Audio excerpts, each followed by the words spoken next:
జరిగిన కొన్ని దారుణమైన పరిణామాల మధ్య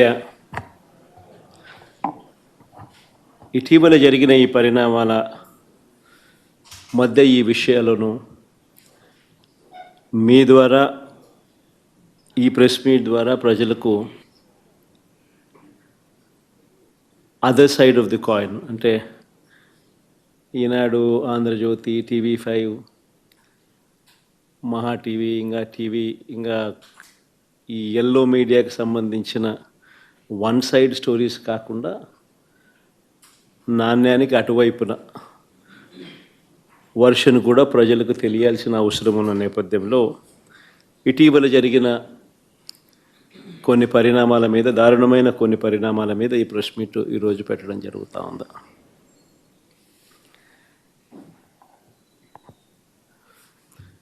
రాష్ట్రంలో ఈరోజు నిజంగా చంద్రబాబు నాయుడు గారి కుట్రల నేపథ్యంలో రెడ్ బుక్ రాజ్యాంగం తాను ఇంప్లిమెంట్ చేస్తూ ఉన్న వైఖరి, పొలిటికల్ గవర్నెన్స్ అన్నది రాష్ట్రంలో చంద్రబాబు నాయుడు గారు టేక్ ఓవర్ చేసుకుని నడిపిస్తూ ఉన్న తీరును, వీటి నేపథ్యంలో రాష్ట్రంలో ఒక భయానక పరిస్థితి ఈరోజు వాతావరణము రాష్ట్రంలో నెలకొని ఉంది. ఈ రాష్ట్రంలో ఈరోజు ప్రజాస్వామ్యం కానీ, చట్టం కానీ, రాజ్యాంగ మునగడ కానీ ఇవన్నీ కూడా ప్రశ్నార్థకంగా మారిన పరిస్థితులు ఈరోజు రాష్ట్రంలో కనిపిస్తూ ఉన్నాయి. రాష్ట్రంలో ఈరోజు ఉన్నది ఒకే ఒక ప్రతిపక్ష పార్టీ. మిగిలినటువన్నీ కూడా చంద్రబాబు నాయుడు గారితో పాటు అధికారం పంచుకొని ఉన్న పార్టీలే. టీడీపీ అయినా, బీజేపీ అయినా,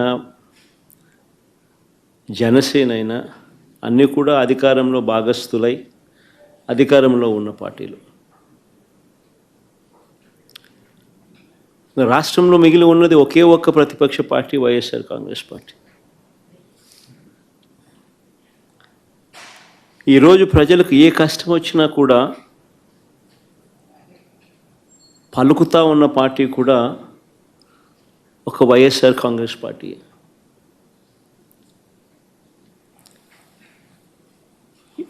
ఎవరికి ఏ కష్టం వచ్చినా, రైతుకు ఏ కష్టం వచ్చినా, అక్క చెల్లెమ్మలకి ఏ కష్టం వచ్చినా, నిరుద్యోగులకు ఏ కష్టం వచ్చినా, విద్యార్థులకు ఏ కష్టం వచ్చినా, చివరికి ఉద్యోగులకు ఏ కష్టం వచ్చినా కూడా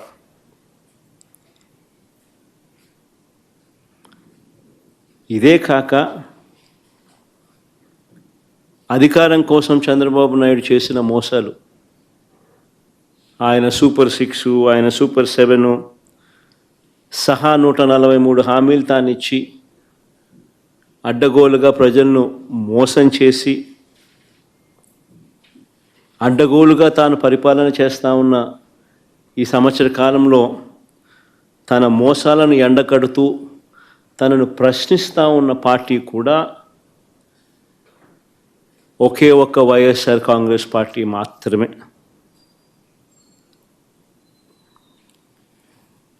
ప్రతిపక్షంగా ఒక పార్టీ ఉన్నప్పుడు ఆ పార్టీ ప్రజల అభిప్రాయాలను సమీకరించడం, ప్రజలకు సంఘీభావంగా వారితో పాటు గొంతు కలపడం,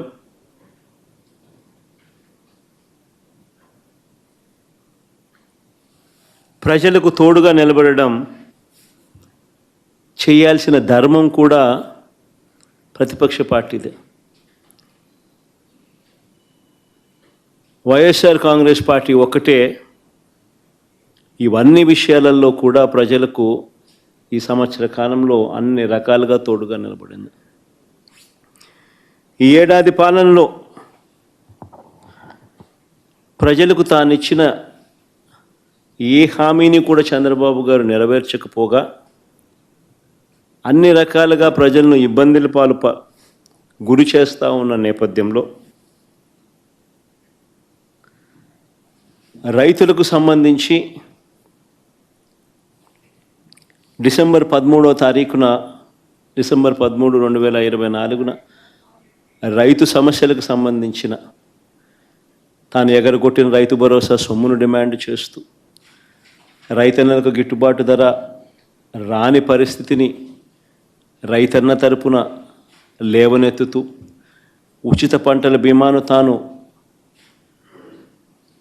ఎత్తివేసిన పరిస్థితుల్లో తనను ప్రశ్నిస్తూ సమయానికే ఇచ్చే ఇన్పుట్ సబ్సిడీని నీరుగార్చిన పరిస్థితుల్లో తనను ప్రశ్నిస్తూ రైతుల సమస్యల మీద డిసెంబర్ 13, 2024 డిసెంబర్ 13 అన్నదాతకు అండగా వైఎస్ఆర్సీపీ రాష్ట్ర వ్యాప్త ధర్నా కార్యక్రమానికి పిలుపునిచ్చి రైతులకు తోడుగా నిలబడింది. డిసెంబర్ 24 కరెంటు ఛార్జీల బాదుడుపై ఏకంగా 15,000 కోట్ల రూపాయల బాదుడు. ఎన్నికలప్పుడేమో కరెంటు ఛార్జీలు తగ్గిస్తానన్న ఈ పెద్ద మనిషి తగ్గించకపోగా ఎన్నికలు అయిపోయిన తర్వాత ఏకంగా సంవత్సర కాలం తిరక్క మునిపే ఏకంగా 15,000 కోట్ల రూపాయలు కరెంటు ఛార్జీల బాదుడు ఆయన బాదుతూ పోతే ఆ కరెంటు ఛార్జీల మీద నిరసన తెలుపుతూ డిసెంబర్ 24 పోరుబాట నిర్వహించేందుకు కూడా వైఎస్ఆర్ కాంగ్రెస్ పార్టీ. పిల్లల చదువులతో చంద్రబాబు నాయుడు చెలగాటమాడుతూ పిల్లలకు ఇవ్వాల్సిన విద్యా దీవెన వసతి దీవెన బకాయిలు ఇవ్వకోకుండా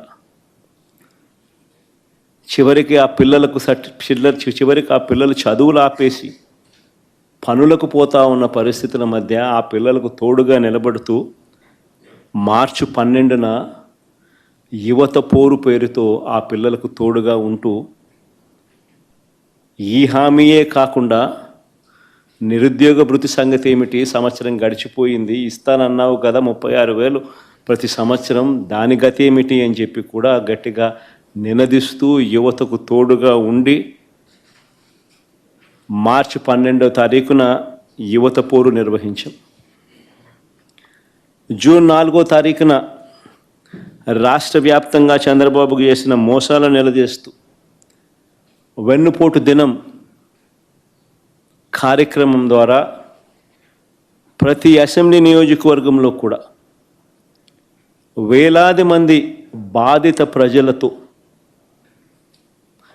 కలిసి చంద్రబాబు నాయుడు గారు ఎగ్గొట్టిన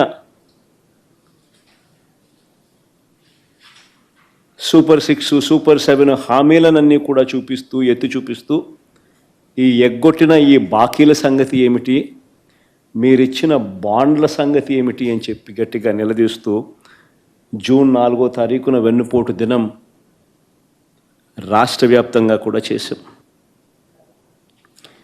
ఇప్పుడు కూడా ఒక బృహత్తర ప్రణాళిక తీసుకుని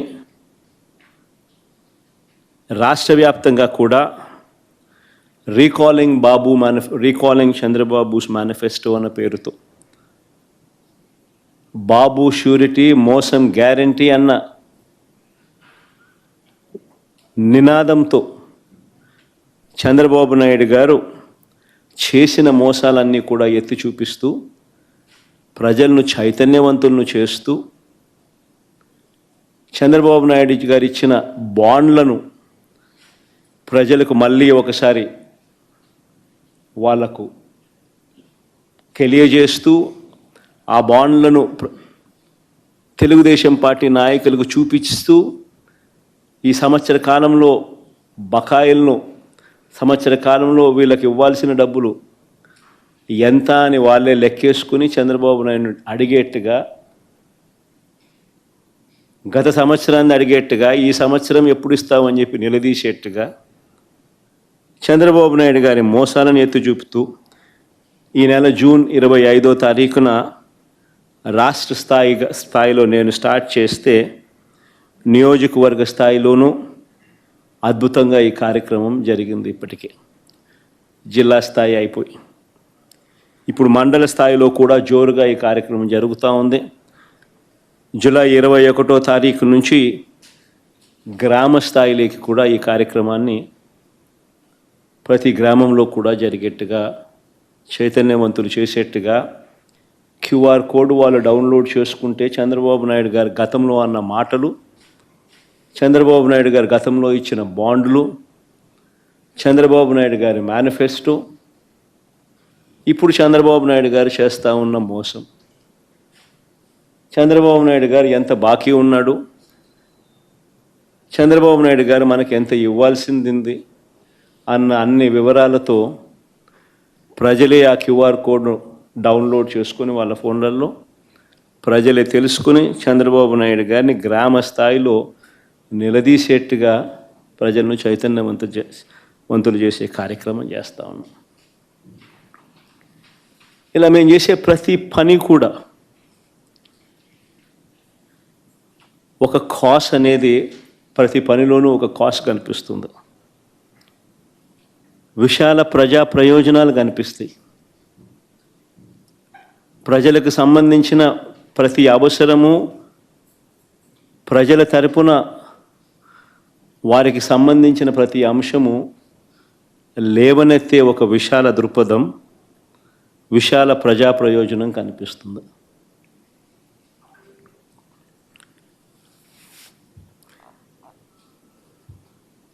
ఈరోజు అందుకనే ప్రజలకు ఏ సమస్య వచ్చినా కూడా ఈరోజు చంద్రబాబు నాయుడు ఎలాగూ చెయ్యడు అని చంద్రబాబు నాయుడిని ఎవరు కలవడంలా. ఆయన ఎలాగో కలిసినా వేస్టే, ఆయన ఎలాగూ చెయ్యడని ప్రజలకు కూడా బాగా అర్థమైపోయింది.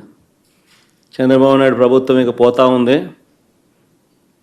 గట్టిగా కళ్ళు మూసుకుంటే మరో 3 సంవత్సరాలలో చంద్రబాబు నాయుడు ఎగిరిపోతాడు, మళ్ళా వచ్చేది వైఎస్ఆర్ కాంగ్రెస్ పార్టీ అని చెప్పి వైఎస్ఆర్ కాంగ్రెస్ పార్టీ తలుపు తడుతూ ఉన్నారు. వాళ్ళకు జరిగిన సమస్యల గురించి చెప్తా ఉన్నారు. ఇది చంద్రబాబు నాయుడు తట్టుకోలేకపోతా ఉన్నాడు.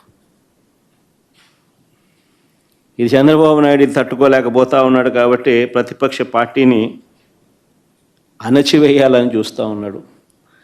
తద్వారా ప్రజల గొంతును నొక్కేయాలి అని చెప్పి తాపత్రయపడతా ఉన్నాడు. దీనికోసం చంద్రబాబు నాయుడు గారు విచ్చలవిడిగా అధికార దుర్వినియోగానికి పాల్పడుతూ ఉన్నాడు.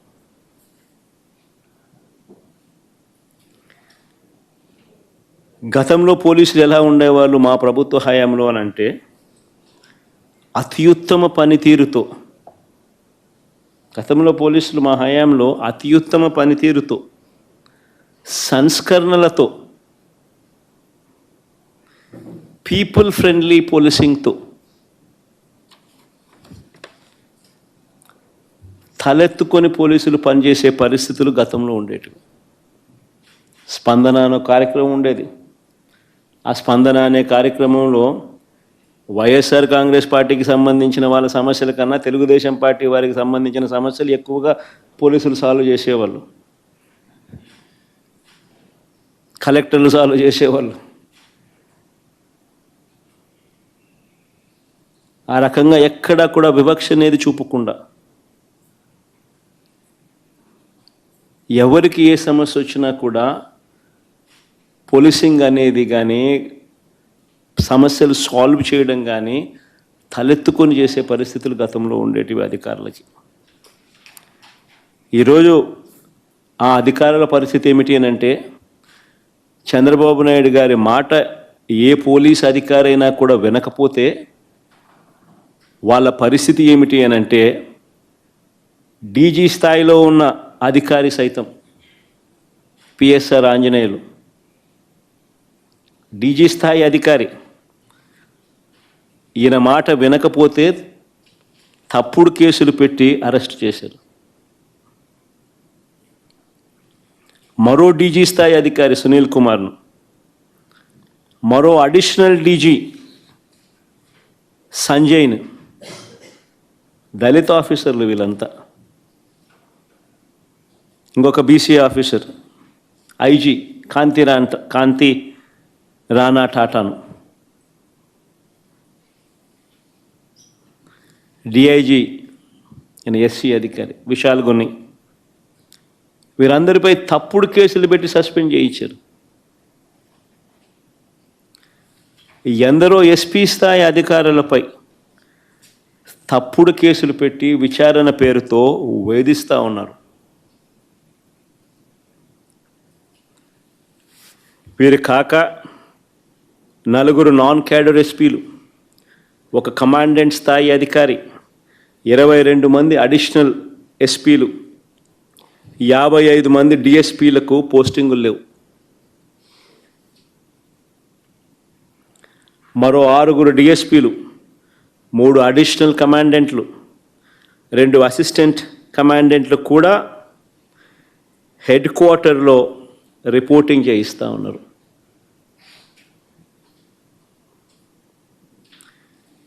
ఎనిమిది మంది డిఎస్పీలు సస్పెండ్. వీరు కాక మరో 80 నుంచి 100 మంది ఇన్స్పెక్టర్లు, 100 మంది కానిస్టేబుళ్ళు విఆర్లో ఉన్నారు. చంద్రబాబు నాయుడు గారి మాట ఎవరైతే వినరో వారి పరిస్థితి ఇది. రాష్ట్రంలో ఎంతటి దుర్మార్గపు పాలన నడుస్తూ ఉంది అని చెప్పడానికి ఇవన్నీ కూడా ఉదాహరణలు.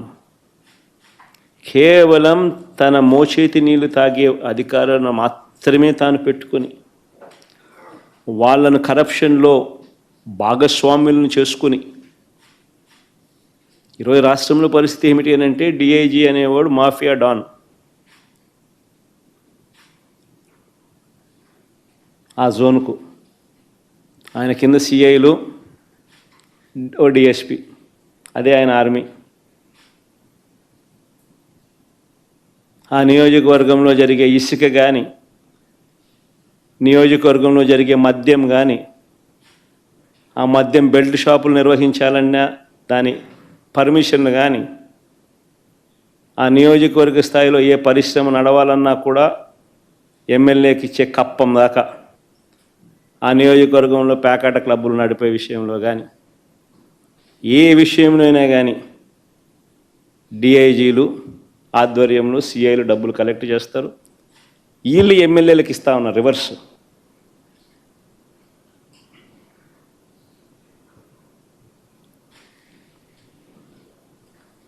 సగం వీళ్ళకి ఇస్తూ ఉన్నారు, సగం పైకి పెద్దబాబుకు చిన్నబాబుకు తీసుకొని పోతూ ఉన్నారు.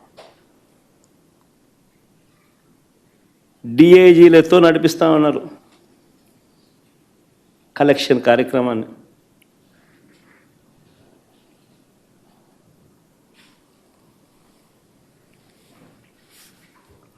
ఇవన్నీ చూసి భరించలేక కొంతమంది ఐపీఎస్ అధికారులు ఈ మధ్యకాలంలోనే చూసాం. Siddharth Kaushal youngster, young IPS officer రాజీనామాలు చేసి వెళ్ళిపోతున్నారు విఆర్ఎస్లు తీసుకొని. ఎందుకంటే ఆయన ఢిల్లీకి పోవడానికి రిలీవ్ చేయడు, ఎన్ఓసి ఇవ్వడు. సో ఇక్కడే ఉండి ఈయనతో వేధింపులు ఎందుకు అని చెప్పి ఏకంగా రాజీనామాలు చేసి వెళ్ళిపోతున్నారు విఆర్ఎస్లు తీసుకుని.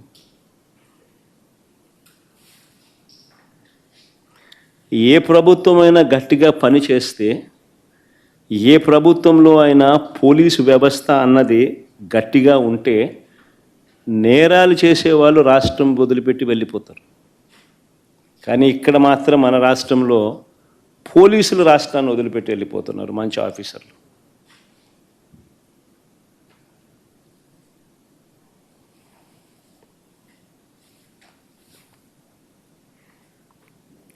నేను అడుగుతా ఉన్నా, చంద్రబాబు నాయుడు గారు ఇన్ని సంవత్సరాలు 45 ఏళ్ళ ఇండస్ట్రీ అంటాడు, ఇన్ని సంవత్సరాల రాజకీయ జీవితం అంటాడు. నేను అడుగుతా ఉన్నా, చంద్రబాబు నాయుడు గారికి రాజకీయ పార్టీకి మౌలికంగా ఉన్న హక్కులు ఏమిటో చంద్రబాబు నాయుడు గారికి తెలియదా అని అడుగుతా ఉన్నా.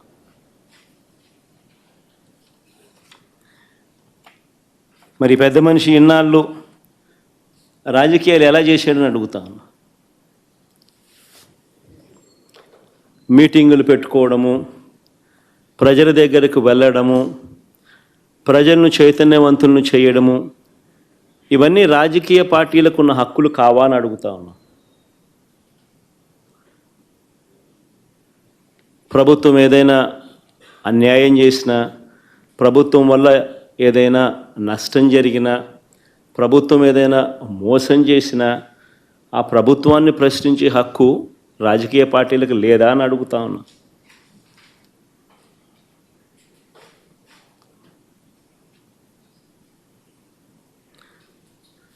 ఈ రాష్ట్రంలో నిజంగా ప్రజాస్వామ్యం అనేది ప్రమాదకర పరిస్థితుల్లో ఉంది.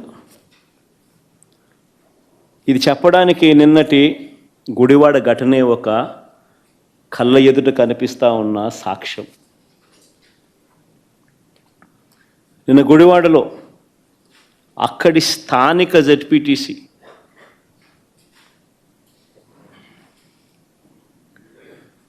కృష్ణా జిల్లా పరిషత్ చైర్పర్సన్ ఒక బీసీ మహిళ, నా సోదరి హారిక,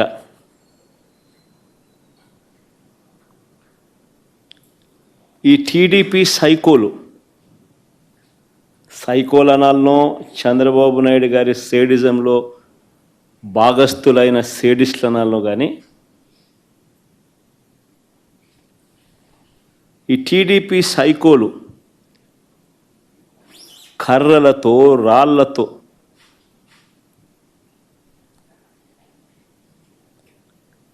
దాడి చేసిన ఘటన. ఆమె చేసిన తప్పేమిటి అని అడుగుతా ఉన్నా. ఆమె చేసిన తప్పేమిటి అని అడుగుతా ఉన్నా. ఎందుకు ఆమె మీద దాడి చేశారు? ఎందుకు దుర్భాషలాడారు? ఎందుకు నోటుకొచ్చినట్టు అనరాని మాటలతో ఆమెను తిట్టారు అని అడుగుతా ఉన్నా. చంద్రబాబు చేసిన మోసాలను నిలదీస్తూ ఏమైనా నీ సూపర్ 6లు సూపర్ 7లు, రీకాలింగ్ చంద్రబాబుస్ మేనిఫెస్టో, చంద్రబాబు నాయుడు గారి మేనిఫెస్టోను గుర్తు తెచ్చుకుంటూ అనే కార్యక్రమంలో పాల్గొంచుకుంటూ చంద్రబాబు నాయుడు గారిని ఈ సంవత్సర కాలంలో జరిగిన నష్టం, మా ప్రజలకు, మాకు, మా వాళ్లకు ఇంత నష్టం జరిగింది అని చంద్రబాబు నాయుడు గారిని ప్రశ్నించే ఈ కార్యక్రమం ఏర్పాటు చేస్తే ఆ కార్యక్రమానికి వెళ్తూ ఉందాను. తప్పేముంది?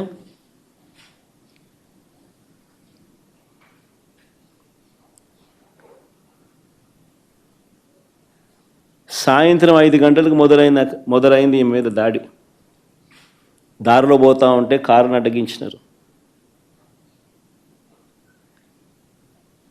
5 గంటలకు మొదలైతే 6:30 వరకు ఈ దారి కొనసాగింది. ఆమెను కారులో కూర్చోబెట్టి ఆమె భర్తను కారులో ఉంచి కారులో ఉండగా తిడుతూ,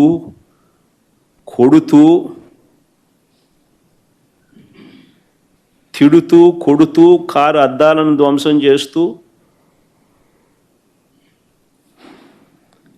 ఆశ్చర్యం ఏంటంటే ఇవన్నీ పోలీసుల సమక్షంలోనే జరుగుతూ ఉన్నాయి.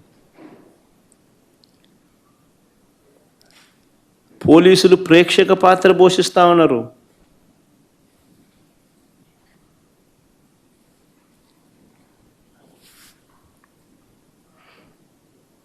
నేను అడుగుతా ఉన్నా, ఇదే చంద్రబాబు నాయుడు గారిని అడుగుతా ఉన్నా. ఒక బీసీ మహిళ, ఆమెకు ఆత్మగౌరవం లేదా? ఇంతమంది కలిసి ఇంతమంది సైకోలుగా బిహేవ్ చేసి, సేడిస్టులుగా బిహేవ్ చేసి ఆమెను తిడుతూ, అనరాని మాటలు ఆమెను అంటూ, ఆమె భర్తను, కారులో ఉన్న ఆమెను కారు అద్దాలు పగలు కొడుతూ, పక్కనున్న వాళ్ళను కొడుతూ, దారి కాచి కారు ఆపి పోలీసుల సమక్షంలో చేతిలో అధికారులు ఉన్నారు కదా అని చెప్పి, అధికారం ఉంది కదా అని చెప్పి చంద్రబాబు నాయుడు గారు ఏం చేస్తూ ఉన్నారు? ఇది సేడిజం కాకపోతే ఏమిటని అడుగుతా ఉన్నా.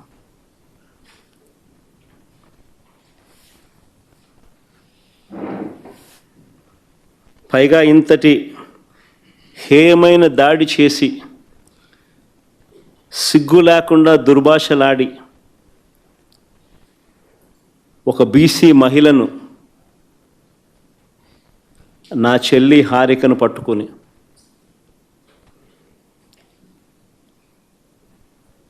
మహానటి అని తెలుగుదేశం వాళ్ళు మాట్లాడుతున్నారు. సిగ్గుండాలి కదా.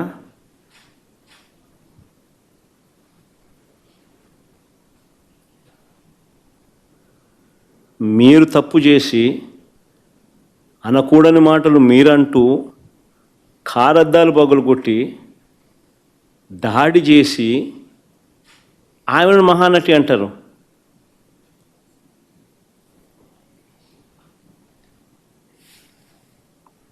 నిజంగా మహానటులు ఒకసారి అది కూడా చూడండి, ఒకసారి వీడియో క్లిప్పింగ్ కూడా ఒకసారి చూడండి, ఒకసారి మీకే అర్థమవుతుంది పోలీసుల పాత్ర కూడా.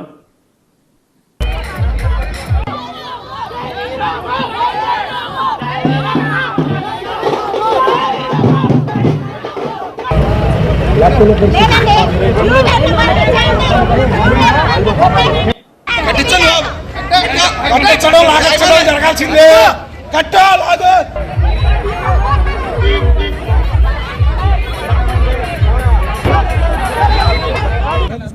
జిల్లా పరిషత్ చైర్మన్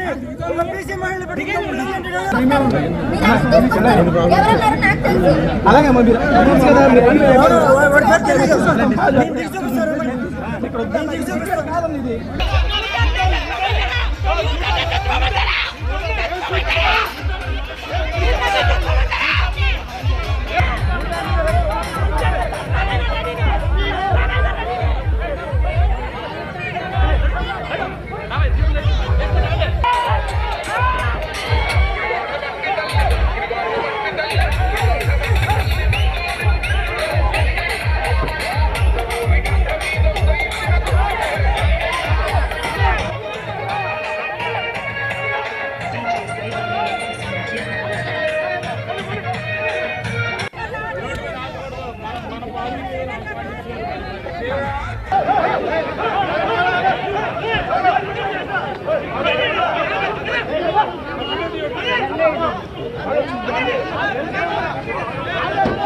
ఆశ్చర్యం నిజంగా.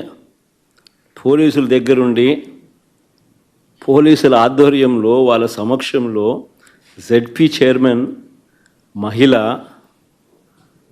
స్థానిక జెడ్పీటీసీ సభ్యురాలు పరిస్థితి అది. మళ్ళీ మహానటి అని చెప్పి రివర్స్ ఆమెను అంటారు. ఎవరు మహానటులు? దానవీర సూరకర్ణ కన్నా గొప్పగా యాక్టింగ్ చేస్తూ ఉన్నాడు చంద్రబాబు నాయుడు. ఎన్టీఆర్ ఎక్కడికి వెళ్ళిపోవాలి, చంద్రబాబు నాయుడు గారు లైవ్ యాక్షన్ ముందు. ఈ ఘటనలో నాగార్జున యాదవ్ అనే మరో జెడ్పీటీసీ భర్తను కూడా కొట్టారు దారుణంగా.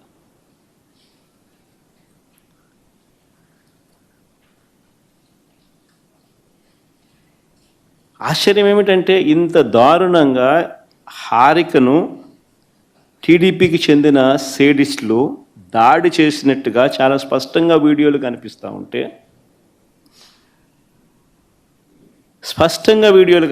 ఉంటే, ఇప్పటి వరకు ఎంతమంది మీద కేసులు పెట్టారు? ఇప్పటి వరకు ఎంతమందిని అరెస్ట్ చేసినారు?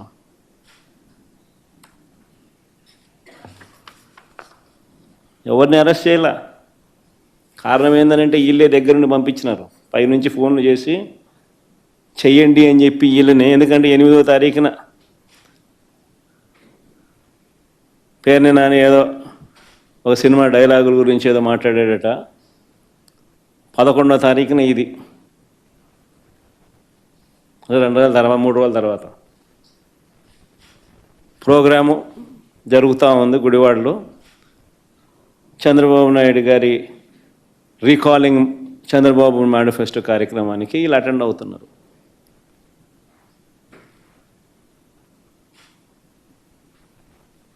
పథకం బన్ని దారి గాసి పోకమునిపే దారిలో ఏం చేస్తూ ఉండరు. ఆశ్చర్యం ఏంటంటే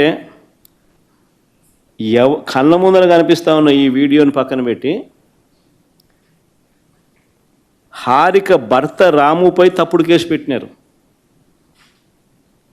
హారిక భర్త రాము తన కారుతో గుద్దాడని.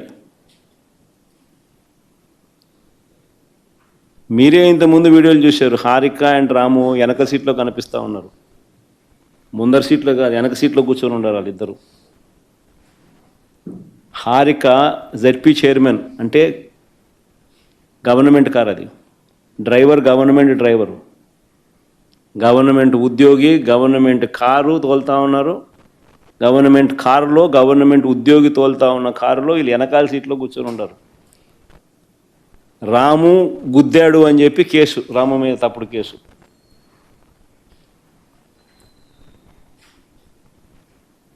ఒక బీసీ మహిళకు మీరు చేస్తూ ఉన్న గౌరవం ఇదేనా అంటున్నా.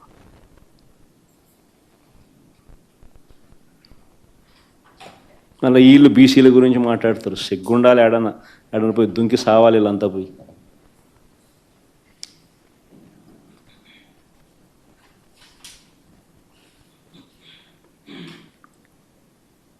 మరుసటి రోజు, ఆ రోజు కాకుండా మళ్ళీ మరుసటి రోజు పేర్ని నాని, ఖైలా అనిల్ కుమార్ సహా పెడనలో సభ పెట్టిన వారందరిపైన మరో కేసు పెట్టినారు. నేను అడుగుతా ఉన్నా, ఎందుకు కేసు పెడతా ఉన్నారు? ప్రజాస్వామ్యంలో ప్రతిపక్ష పార్టీగా క్యాడర్ మీటింగులు పెట్టుకోకూడదా?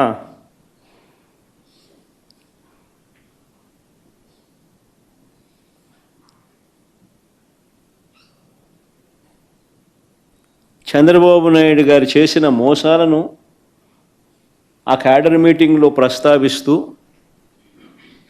బాబు ష్యూరిటీ మోసం గ్యారంటీ, రీకాలింగ్ చంద్రబాబుస్ మేనిఫెస్టో అని చెప్పి QR కోడ్ రిలీజ్ చేయకూడదా?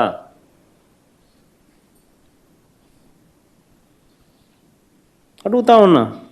ప్రజాస్వామ్యంలో ఉన్నామా లేమా అని అడుగుతా ఉన్నా.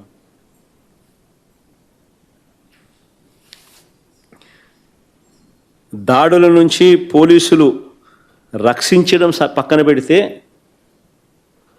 పోలీసుల సమక్షంలోనే దాడులు జరుగుతూ ఉన్నది కంటికి కనిపిస్తూ ఉంటే, ఇది సరిపోదు అన్నట్టుగా దగ్గరుండి పోలీసులే తప్పుడు కేసులు పెడతా ఉన్నారు బాధితులపై. ఇది ప్రజాస్వామ్యమేనా అని అడుగుతా ఉన్నా.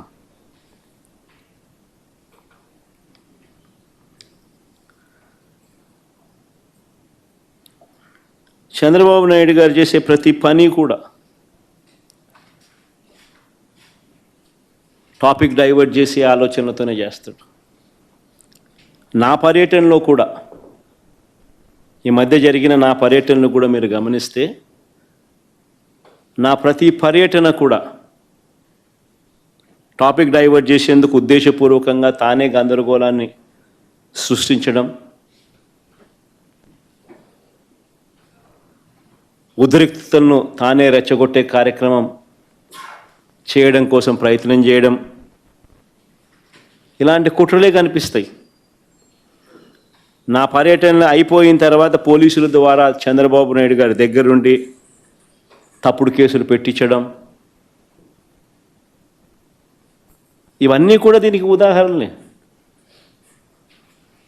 మిర్చి ధరలు దారుణంగా పడిపోయిన నేపథ్యంలో ఫిబ్రవరి 19వ తారీఖున గుంటూరు మిర్చి యార్డుకి నేను వెళ్ళాను. గత ఏడాది, అంటే మా ప్రభుత్వ హయాంలో గత ఏడాది క్వింటాల్ మిర్చి ధర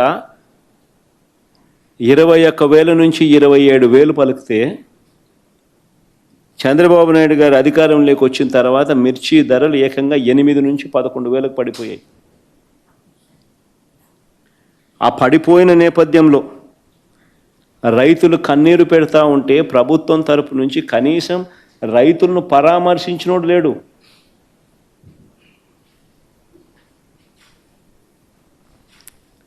ఆ రైతులకు తోడుగా సంఘీభావంగా మద్దతిస్తూ ఆ మిర్చి యార్డుకు పోయింది జగనే.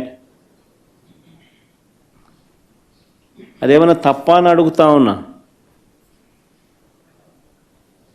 అలా పోయినందుకు పోలీసులను సహకరించొద్దు అని చెప్పి జెడ్ ప్లస్ కేటగిరీ సెక్యూరిటీ గ్రహీత అయిన నాకు పోలీసును విత్డ్రా చేసినాడు. అంటే ఆయన 3 వచ్చినప్పుడు police Z plus category security ఇస్తాడు, ఆయన 3 రానప్పుడు జెడ్ ప్లస్ కేటగిరీ సెక్యూరిటీని విత్డ్రా చేసుకుంటాడు.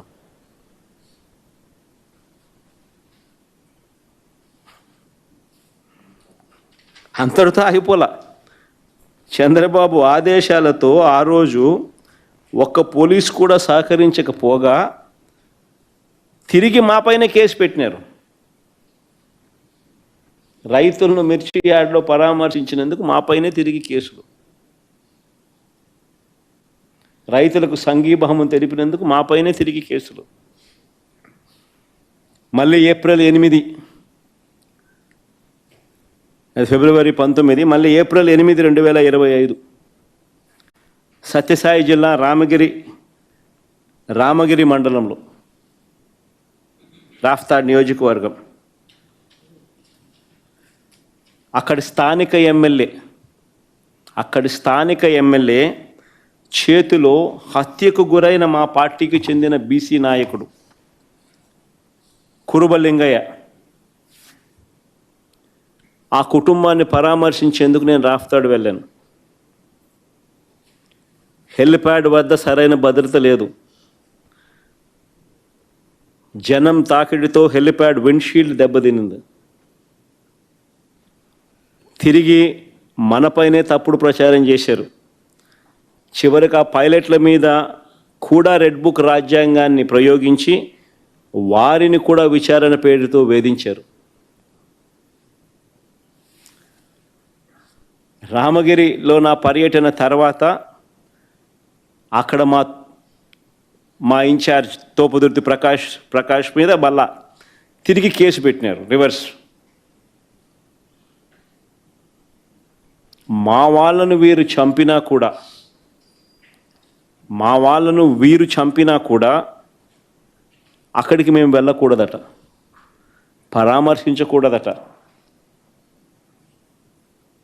ధర్మమేనా ఇదని అడుగుతా ఉన్నా.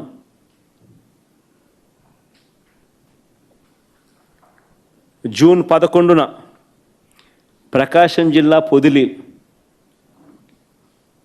ధర లేక ఇబ్బంది పడతా ఉన్న పొగాకు రైతులను వారికి సంఘీభావంగా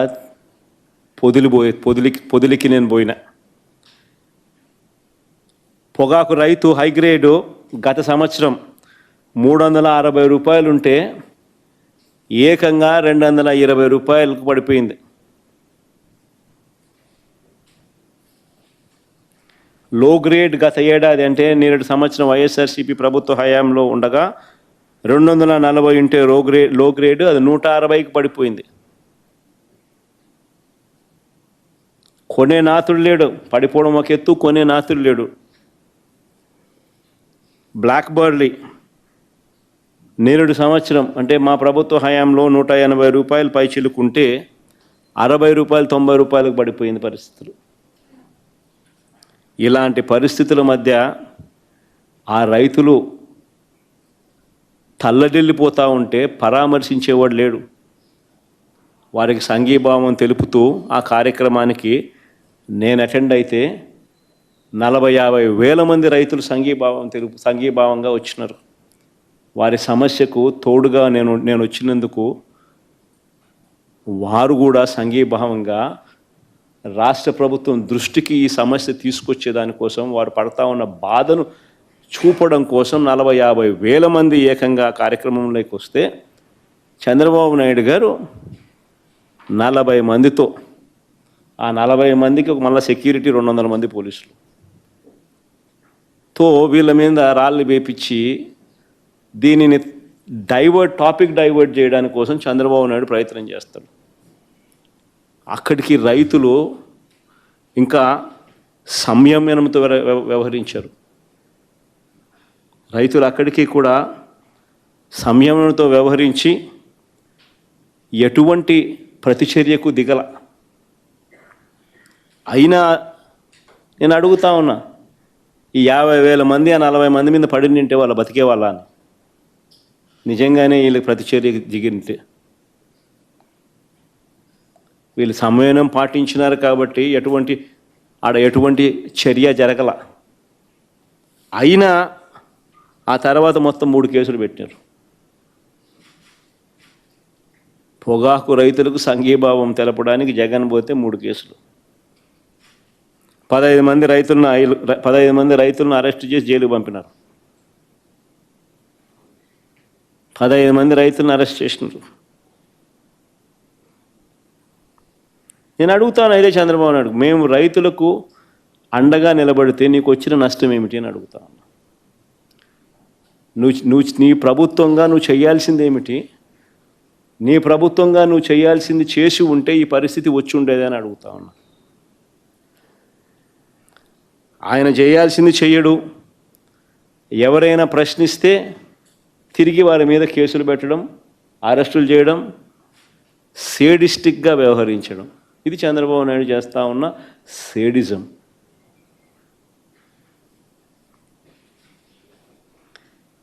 గత ఏడాది పోలీసులు వేధింపులకు గురై ఆత్మహత్య చేసుకున్న మా పార్టీ నాయకుడు కుటుంబాన్ని పరామర్శించేందుకు జూన్ 18వ తారీఖున పల్నాడు జిల్లా సత్తెనపల్లి నియోజకవర్గంలోకి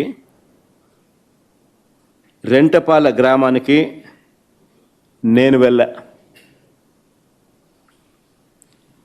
ఆ ప్రోగ్రాంకు చంద్రబాబు నాయుడు గారు చేసిన రభస అంతా ఇంత కాదు. నాకు ఆశ్చర్యం అనిపించింది అసలు చంద్రబాబు నాయుడు గారిని చూసినప్పుడు, ఆలోచనలు చేసి చూసినప్పుడు. నా కార్యక్రమానికి ఎవరిని రాకుండా అడ్డుకునే ప్రయత్నం, ఆశ్చర్యం అనిపించింది. వస్తే ఈయనకి బాధ ఏమిటి అని. ఈయన కార్యక్రమాలకు మనుషులు ఎవరు రాకపోతే అది ఆయన బాధ. ఎందుకు మనుషులు ఆయన కార్యక్రమానికి రావడం లేదంటే దానికి కారణం ఆయన చేసిన మంచి ఏది లేదు కాబట్టి. దాన్ని సరిదిద్దుకోకుండా ఆయనకు వ్యతిరేకత చూపిస్తూ, ఆయన మీద వ్యతిరేకత కనిపిస్తూ వేల మంది ఇటువైపున కార్యక్రమాలకు అటెండ్ అవుతా అంటే ఈయనకేం బాధ అని అడుగుతా ఉన్నా.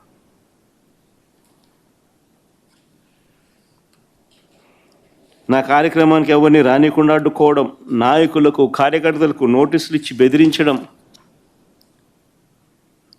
పోలీస్ స్టేషన్లలోనే ఇళ్లల్లోనే నిర్బంధించేట్టుగా చెక్ పోస్టులు పెట్టడం, లాఠీ ఛార్జీలు చేయించడం. సత్తెనపల్లిలో పొద్దున్నే టౌన్లో లాఠీ ఛార్జ్, పొద్దున్నే భయం పెట్టేందుకు. నేను రాకమునిపే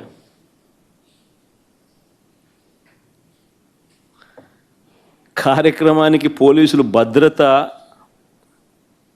కల్పించాల్సింది పోయి పోలీసులు నాకు భద్రత కల్పించడం కోసం లేరు అక్కడ. పోలీసులు నా కార్యక్రమానికి ఎవరు రాకుండా చూసుకునే దానికోసం పోలీసులను పెట్టినారు.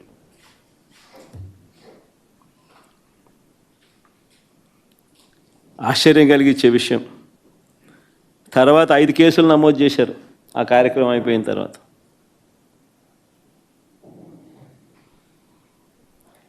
సినిమా డైలాగుల్ని పోస్టర్లుగా పెట్టినందుకు 2 రిమాండ్కు పంపారు. సినిమా డైలాగులను పోస్టర్లుగా పెట్టినందుకు. అడుగుతా ఉన్నా, నీకు అంత కష్టంగా ఉంటే సెన్సార్ బోర్డులో దానికి ఎందుకు పర్మిషన్ ఇవ్వాలా?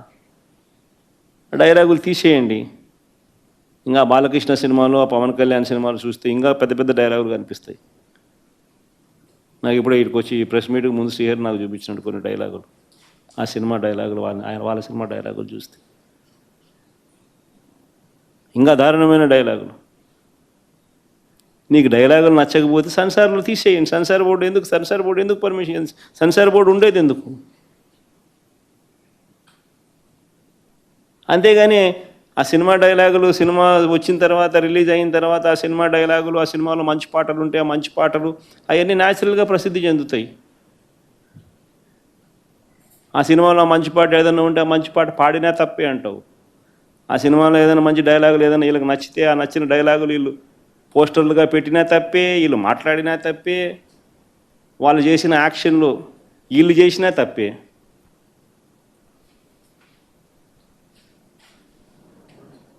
వాళ్ళు ఇలా అన్నా తప్పే, వాళ్ళు ఇలా అన్నా తప్పే. ఎందుకు మరి సినిమాలు ఎందుకు తీస్తున్నారు స్వామి మీరు? ఆపేసేయండి,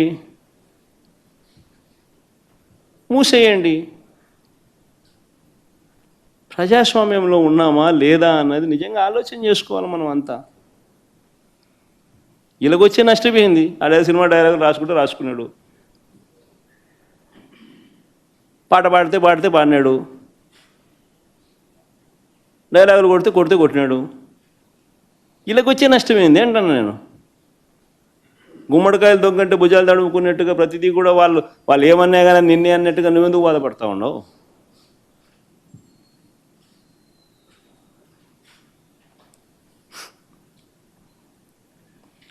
నూట 131 మందికి నోటీసులు ఇచ్చినారు. 131 మందికి నోటీసులు ఇచ్చినారు. సినిమా డైలాగులను పోస్టర్లుగా పెట్టినందుకు 2 రిమాండ్కి పంపించినారు. 131 మందికి నోటీసులు ఇచ్చినారు. చంద్రబాబు గారి పేరు ఎవరు చెప్తే వారిలో ఒక్కొక్కరిని పిలిపించుకోవడం, రోజంతా కూర్చోబెట్టుకోవడం, వేధించడం. ఛార్జ్షీట్లు గమనిస్తే అండ్ అదర్స్ అని చెప్పి ఖాళీగా వదిలిపెడతారు. అంటే వాళ్ళకి నచ్చినోని ఇన్స్టాల్మెంట్ బేసిస్ కింద ఎప్పుడు కావాలంటే అప్పుడు ఇరికిచ్చేదానికోసం. స్థానిక ఎలక్షన్లు కానీ ఇంకొక ఎలక్షన్లు కానీ వచ్చినప్పుడు వీళ్ళ అదర్స్లు అందరినీ కూడా జాయిన్ చేయించేసేస్తారు. చేయించి వీళ్ళందరినీ ఎలక్షన్ల ముందు ఎత్తడం. ఎందుకు ఇంత కుట్రలు చేస్తూ ఉన్నారు? ప్రజాస్వామ్యంలో మంచి చేసి ప్రజల మనసులను గెలుచుకొని పాలన చేయాలి. అది సత్తా. అలా చేసి నువ్వు ఇలా అను, అది సత్తా. అంతే తప్ప నువ్వు అన్యాయమైన పాలన చేస్తూ నిన్ను ఎవడైనా ప్రశ్నిస్తే ఆడిట్టన్నాడు, వీళ్ళిట్టన్నారు, వాళ్ళు అట్ట మాట్లాడారు, ఇట్ట మాట్లాడాడు అని చెప్పి తోసేయడం, స్టేషన్లో పెట్టడం. ఏమిటి ఇది?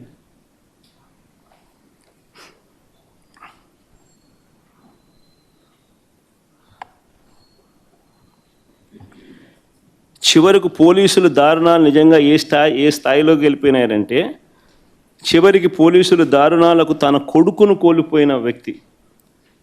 పోలీస్ అట్రాసిటీస్ వల్ల తన కొడుకు చనిపోతే ఆ చనిపోయిన ఆయన మా లీడరు,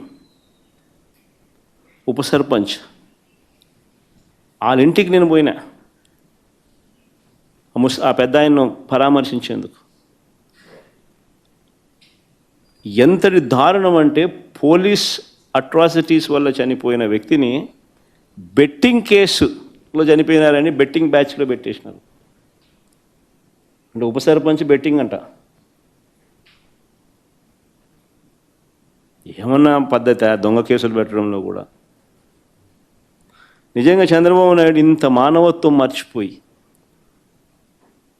చంద్రబాబు నాయుడు అనే వ్యక్తి తానే మాట్లాడుతూ ఉన్నాడు ఈ మాటలన్నీ కూడా.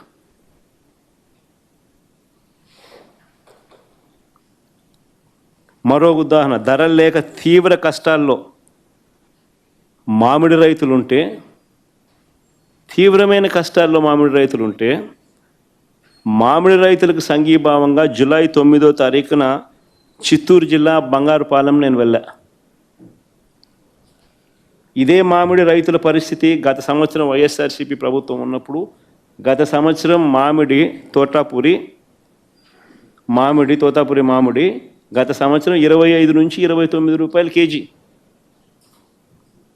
ఈ సంవత్సరం చంద్రబాబు నాయుడు ముఖ్యమంత్రి అయిన తర్వాత పరిస్థితి ఏమిటి అంటే 2.5-3 రూపాయలకు పడిపోయిన పరిస్థితులు.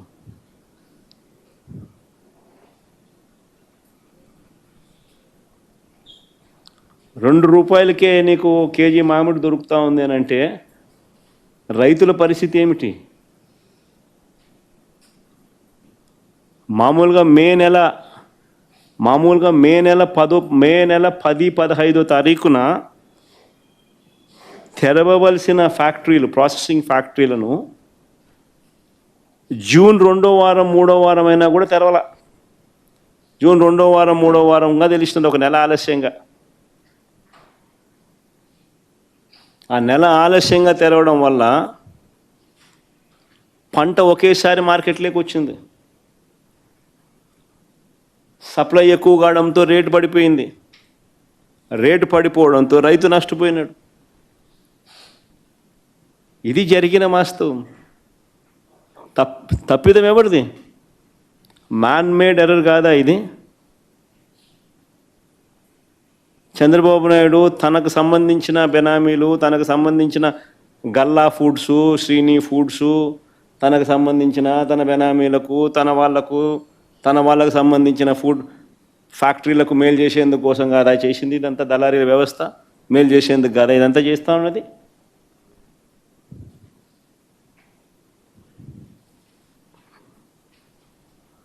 అడుగుతా ఉన్నా, ఎంతమంది రైతులకు ₹12 వచ్చిందని?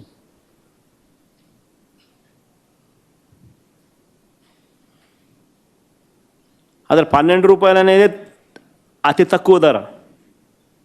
లాస్ట్ ఇయర్ 25-29 రూపాయలకు అమ్మితే, కర్ణాటకలో ₹16 సెంట్రల్ గవర్నమెంట్ కొనుగోలు చేస్తూ ఉందని చెప్పి అక్కడ కేంద్ర మంత్రి లేఖ రాస్తే సెంట్రల్ గవర్నమెంట్ విల్లింగ్నెస్ తెలిపితే నువ్వు ఇక్కడ ₹12 అని చెప్పి నువ్వు సిగ్గు లేకుండా చెప్తావు. ఆ 12 అయినా వచ్చిందా ఎంతమందికి వచ్చిందంటే అది లేదు. 2,20,000 ఎకరాలు, 6.5 లక్షల పంట, 6.5 లక్షల టన్నుల పంట, 76,000 కుటుంబాలు.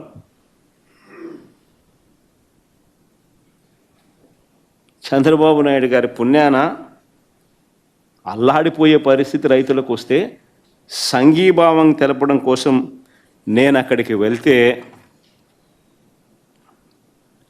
తప్ప అని అడుగుతా ఉన్నది, నేరమా అని అడుగుతా ఉన్నా చంద్రబాబు నాయుడు. బంగారుపాలెం పర్యటనలో గ్రామ స్థాయి నుంచి జిల్లా స్థాయి నాయకుల వరకు ఏకంగా 2,000 మందికి పైగా నోటీసులు ఇచ్చినారు. నా పర్యటన అక్కడ ఖరారు అయ్యేసరికి 2,000 మందికి నోటీసులు. ఏంటికి ఇచ్చినారు నోటీసులు అడుగుతా ఉన్నా. రైతులకు సంఘీభావం తెలపడానికి నేను పోవడం తప్ప? ఆ కార్యక్రమంలో రైతులు పాలుపంచుకోవడం తప్ప? 2,000 మందికి నోటీసులు, 100 మందిని నిర్బంధించారు. 3 ఎస్పీలు, 9 మంది డిఎస్పీలు, 2,000 మంది పోలీసులు, చెక్ పోస్టులు. ప్రతి గ్రామానికి చెక్ పోస్టు, ప్రతి సందుకు చెక్ పోస్టు. ఇలాంతా అయ్యింది నా సెక్యూరిటీ కోసం కాదు స్వామి. నా ప్రోగ్రాంకి ఎవరు రాకుండా చూసుకునేందుకు, వాళ్ళందరినీ నిర్బంధించి రైతులను నిర్బంధించేందుకు.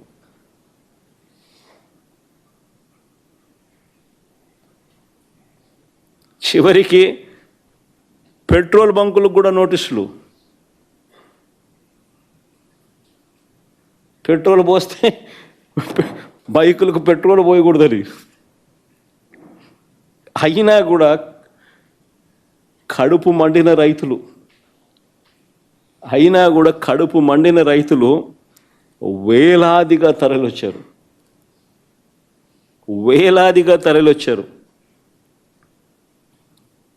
మామిడి పండ్లను రోడ్ల మీద చంద్రబాబు నాయుడు గారి ప్రభుత్వము దేశం దృష్టికి కూడా పోవాలి అనే ఉద్దేశంతో రోడ్ల మీద మామిడి పండ్లను వదిలేసి నా ప్రోగ్రాంలో నాతో పాటు కలిసినారు.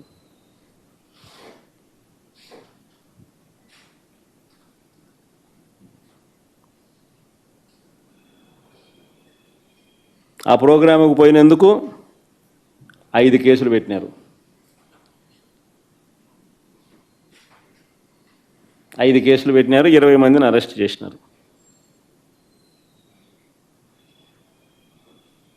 రైతుల కోసం, రైతుల తరఫున, రైతులకు సంఘీభావం తెలపడం కోసం పోయిన ప్రోగ్రాం.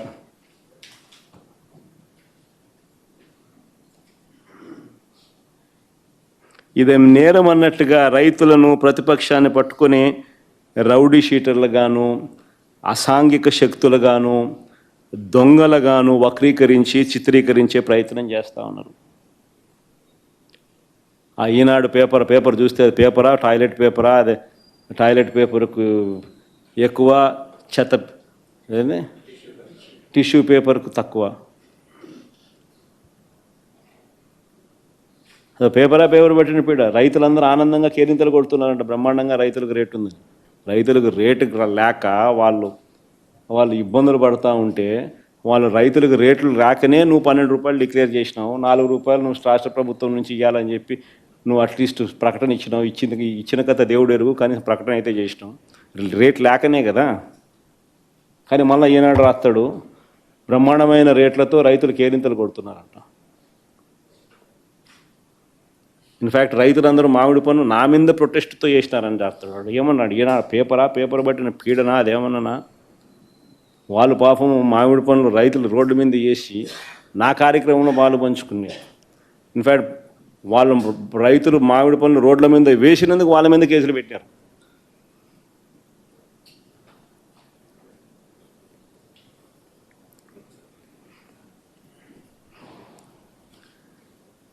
ఇకపై రాష్ట్రంలో తమకు అన్యాయం జరిగిందని చెప్పి రోడ్డెక్కే పరిస్థితి ఏ ఒక్క రైతుకు ఉండకూడదు అని, రాష్ట్రంలో తమకు అన్యాయం జరిగిందని చెప్పి రోడ్డెక్కే పరిస్థితి ఏ యొక్క నిరుద్యోగ యువకుడికి కానీ, చదువుకుంటున్న ఫీజు రీయింబర్స్మెంట్ పొందుతున్న పిల్లలకు కానీ ఏ ఒక్కరికి ఆ హక్కు ఉండకూడదని, రాష్ట్రంలో తమకు అన్యాయం జరిగిందని రోడ్డెక్కే పరిస్థితి ఏ ఒక్క ఉద్యోగికి ఉండకూడదని, ఏ ఒక్క మహిళకు ఉండకూడదని,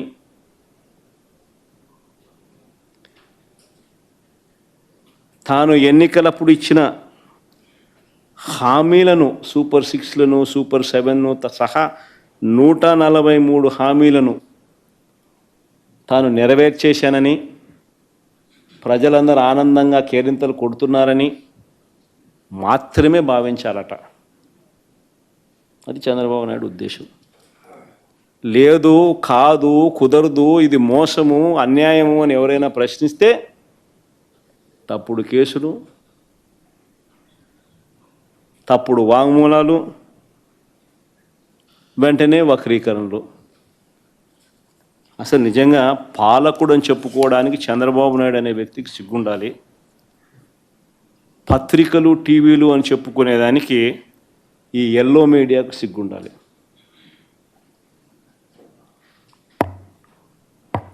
రాష్ట్రంలో నిజంగా ఎంత దిగజారిపోయిన పరిస్థితులు చూడండి ఒకసారి. నేను చెప్తా ఉన్నా ఈ లా అండ్ ఆర్డర్ అనే సబ్జెక్టు మీద ఈ మధ్యకాలంలో జరిగిన పరిణామాలు నేను చెప్తా ఉన్నా. ఇవన్నీ కూడా అనంతపురం జిల్లా తాడిపత్రిలో మాజీ ఎమ్మెల్యే కేతిరెడ్డి పెద్దారెడ్డి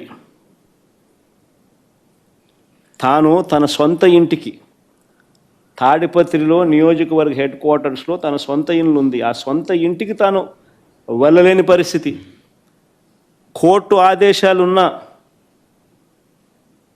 ఆయన ఎప్పుడు అక్కడికి వెళ్ళాలని ప్రయత్నం చేసినా పోలీసులే అడ్డుకుంటారు. ఆడు సిఐ గన్ను కూడా చూపిస్తాడు. ఆ గన్ను చూపించే ఫోటో చూపించమో సరే.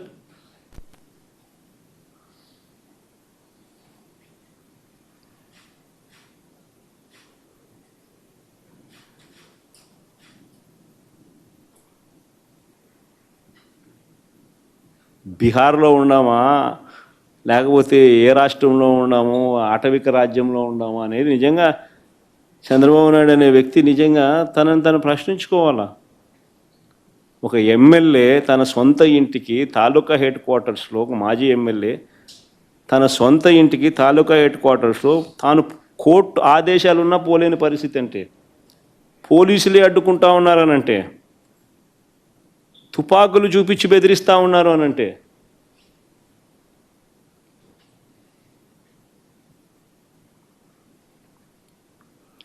ఆరు సార్లు ఎమ్మెల్యేగా పనిచేసిన నల్లపురెడ్డి ప్రసన్న కుమార్ రెడ్డి, 6 సార్లు ఎమ్మెల్యే ఆయన నల్లపురెడ్డి ప్రసన్న కుమార్ రెడ్డి, 6 సార్లు తాను ఎమ్మెల్యే.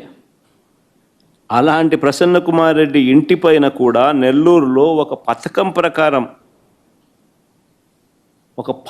ప్రకారం వీరి పచ్చ సైకోలు, వీరి పచ్చ సేడిస్టులు పోలీసుల సమక్షంలోనే, ఇది కూడా ఆశ్చర్యం, పోలీస్ సైరన్ వినపడుతుంది ఒకవైపున, మరోవైపున ఇళ్ళల్లోకి పోయేవాడు పోతా ఉన్నాడు, వీళ్ళు ధ్వంసం చేస్తూ ఉన్నాడు, ప్రసన్న ఎక్కడా అని చెప్పి నిలదీస్తూ ఉన్నాడు, ఆడేడి ఈడేడి అని చెప్పి అడుగుతున్నారు, వీళ్ళు నాశనం చేస్తున్నారు, ఉండింటే కన్నా మనిషిని చంపేసింది. ప్లే చేయమో ఒకసారి ఆ వీడియో కూడా.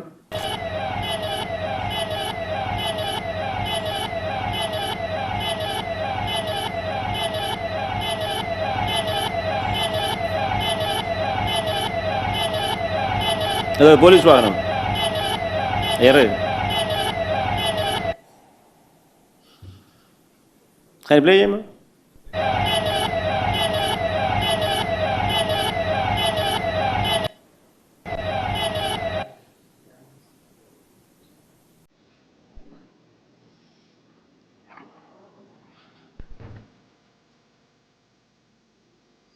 ఆయన ఇల్లు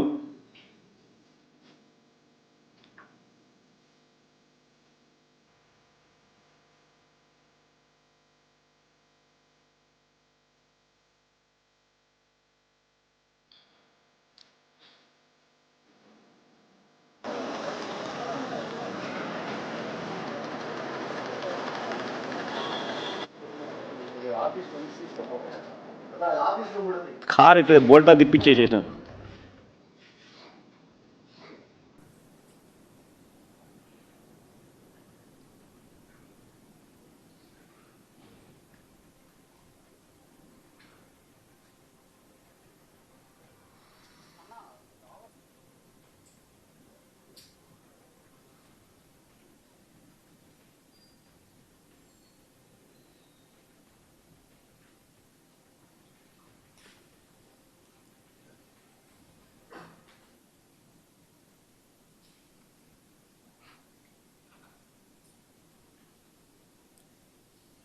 నిజంగా అదృష్టవశాత్తు ప్రసన్న ఇంట్లో లేడు,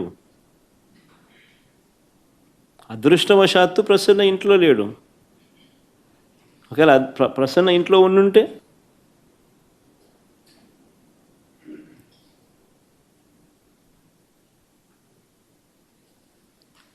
దాడి చేయించిన, ధ్వంసం చేసిన ఎమ్మెల్యే మీద కానీ వారి మనుషుల మీద కానీ ఎలాంటి చర్యలు లేవు, ఎలాంటి అరెస్టులు లేవు. కానీ పోలీసులు తిరిగి ప్రసన్న మీదనే ఎదురు కేసు పెట్టినారు, బాధితుడి మీదనే తిరిగి ఎదురు కేసు. పోలీసులు సమక్షంలోనే ఇవన్నీ జరుగుతాయి, పోలీసులు చూస్తూ ఊరుకుంటారు, ఒక అరెస్టు ఉండదు, తర్వాత ఎటువంటి చర్యలు ఉండవు. తిరిగి మళ్ళీ ఎదురు కేసులు, బాధితుల మీదనే ఎదురు కేసులు. నేను అడుగుతాను, ఈ రాష్ట్రంలో ఎవరికి రక్షణ ఉన్నట్టు అని అడుగుతా ఉన్నా. ఇది సేడిజం కాదా అని అడుగుతా ఉన్నా, పైశాచికత్వం కాదా అని అడుగుతా ఉన్నా. చంద్రబాబు గారు రాజకీయ కుట్రలతో ఈ రాష్ట్రంలో ఒక దుష్ట సాంప్రదాయాన్ని తీసుకొచ్చాడు చంద్రబాబు నాయుడు, దాన్ని కొనసాగిస్తూ ఉన్నాడు. ఒక కేతిరెడ్డి పెద్దారెడ్డి విషయమే కాదు, ప్రసన్న విషయం ఒకటే కాదు, కాకాని గోవర్ధన్ రెడ్డి, వల్లభనేని వంశీ, చెబిరెడ్డి భాస్కర్ రెడ్డి, పెద్దిరెడ్డి మిథున్ రెడ్డి, నందిగాం సురేష్, పెన్నెల్లి రామకృష్ణారెడ్డి, పోసాని కృష్ణమురళి సహా ఎంతోమంది మీద తప్పుడు కేసులు. వీళ్ళే కాకుండా 70 ఏళ్ళ వృద్ధుడైన సీనియర్ జర్నలిస్ట్ కొమ్మినేని శ్రీనివాసరావుతో సహా కృష్ణమోహన్ రెడ్డి, ధనుంజయ రెడ్డి లాంటి తమ జీవితంలో ఏ రోజు కూడా మచ్చలేని రిటైర్డ్ అధికారులు వీళ్ళు. మచ్చలేని రిటైర్డ్ అధికారులు వీళ్ళు వాళ్ళ కెరియర్ మొత్తం మీద. ఇలాంటి వాళ్ళను కూడా ఇంకా వీరి కాక ఎంతోమంది అమాయకులు, వీరి కాక ఇంకా ఎంతోమంది అమాయకుల మీద ఈరోజు తప్పుడు కేసులు పెట్టి ఇరికిస్తూ ఉన్నారు. అన్ని కేసులకు ఒకే మోడస్ ఆపరాండి. ఆ మోడస్ ఆపరాండి అంటే ఏమిటి అంటే తప్పుడు వాంగ్మూలాలు. ఇలా కావాల్సిన వాంగ్మూలం వీళ్ళు చెప్పిన ప్రకారం తప్పుడు వాంగ్మూలాలు ఎవడో ఒక దగ్గర తీసుకోవడం, అని ప్రలోభ పెట్టడమో భయపెట్టడమో ఏదో చేయడం, ఆ దగ్గర తప్పు వాంగ్మూలము వాళ్ళ దగ్గర నుంచి తీసుకోవడము, ఇలా కావాల్సిన వర్షన్, దాని ఆధారంగా ఇష్టం వచ్చినట్లు అరెస్టులు. ఇదే మోడస్ ఆపరాండి. ఈ దేశంలో ఎవరినైనా అరెస్ట్ చేయొచ్చు అని చంద్రబాబు నాయుడు చూపిస్తూ ఉన్నాడు. మోడీనైనా అరెస్ట్ చేయొచ్చు, అమిత్ షానైనా అరెస్ట్ చేయొచ్చు. No exemptions. కావాల్సిందల్లా ఎవడో ఒకడు బీజేపీ పార్టీ నుంచి ఒకరిని కండవా కప్పి తెలుగుదేశం పార్టీలోకి తీసుకోవడము, వాడితో మోడీ నాతో ఎన్ని చేయించినాడు అని చెప్పి చెప్పించడం, మోడీ మీద కేసు పెట్టడం,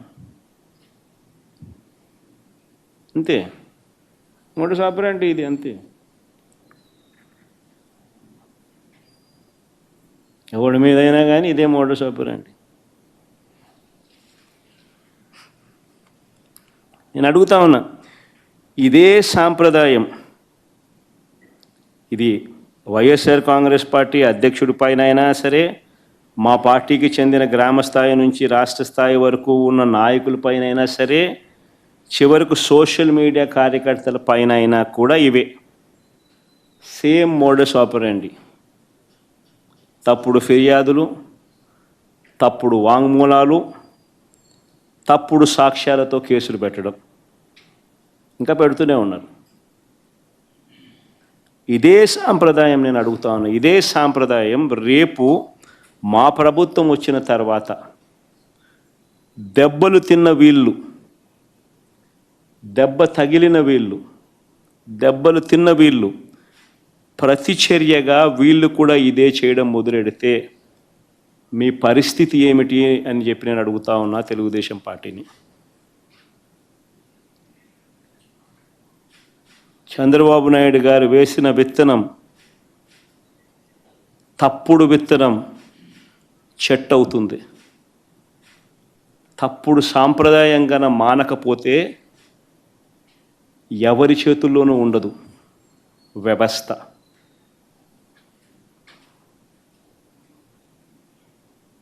చాలా అంటే చాలా తప్పు చేస్తూ ఉన్నాడు చంద్రబాబు నాయుడు. ఈరోజు దెబ్బ తగిలిన ప్రతి ఒక్కడు రేపు పొద్దున ఇదే కొనసాగిస్తే మా ప్రభుత్వం అధికారంలోకి వచ్చిన తర్వాత చంద్రబాబు నాయుడు పరిస్థితి ఏమిటి, తెలుగుదేశం పార్టీ పరిస్థితి ఏమిటి? ఎల్లకాలం ఇవే రోజులు ఉండవు. ఈరోజు పైన మీరున్నారు, మళ్ళీ 4 ఏళ్ళకు 3 ఏళ్ళకు కిందికి మీరు వస్తారు, మేము పైకి పోతాం.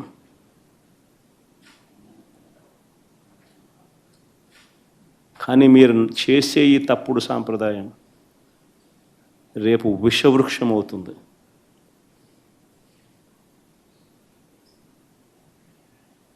నేను చెప్పినా కూడా మా వాళ్ళు రేపు పొద్దున వినే పరిస్థితి ఉండదు. దెబ్బ తగిలినోనికి ఆ బాధ తెలుస్తుంది.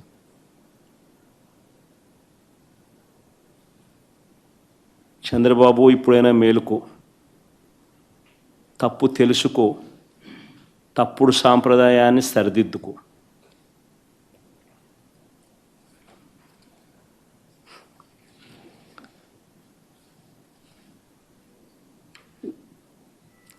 ఇవన్నీ కూడా చంద్రబాబు నాయుడు గారు ఎందుకు చేస్తూ ఉన్నారు అన్నది కూడా మనందరికీ కూడా తెలిసిన విషయాలే. సూపర్ 6, సూపర్ 7లు అని ఆయన అన్నాడు. వీటి అమలు గురించి ఎవరు అడగకూడదు. రాష్ట్ర వ్యాప్తంగా సుమారు 5 లక్షల మంది పెన్షన్లను పీకేశారు. 5 లక్షల మంది పెన్షన్లను పీకేశారు రాష్ట్ర వ్యాప్తంగా. దాని గురించి ఎవరు మాట్లాడకూడదు. గత ఏడాది ఎగరగొట్టి మళ్ళీ ఈ ఏడాది జూన్ 21వ తారీఖున రైతు భరోసా ఇస్తామన్నారు. ఇంతవరకు అతి గతి లేదు. ఇప్పుడు దాని గురించి ఎవరు కూడా మాట్లాడకూడదు, అడగకూడదు. ఎందుకు ఇవన్నీ చేస్తూ ఉన్నాడంటే ఇందుకే చంద్రబాబు. ప్రతి మహిళకు నెలకు 1500, సంవత్సరానికి 18,000 చొప్పున ఇస్తామన్నారు. గత ఏడాది ఎగరగొట్టాడు, ఈ ఏడాది అంతే. దాని గురించి ఎవరు మాట్లాడకూడదు, అడగకూడదు.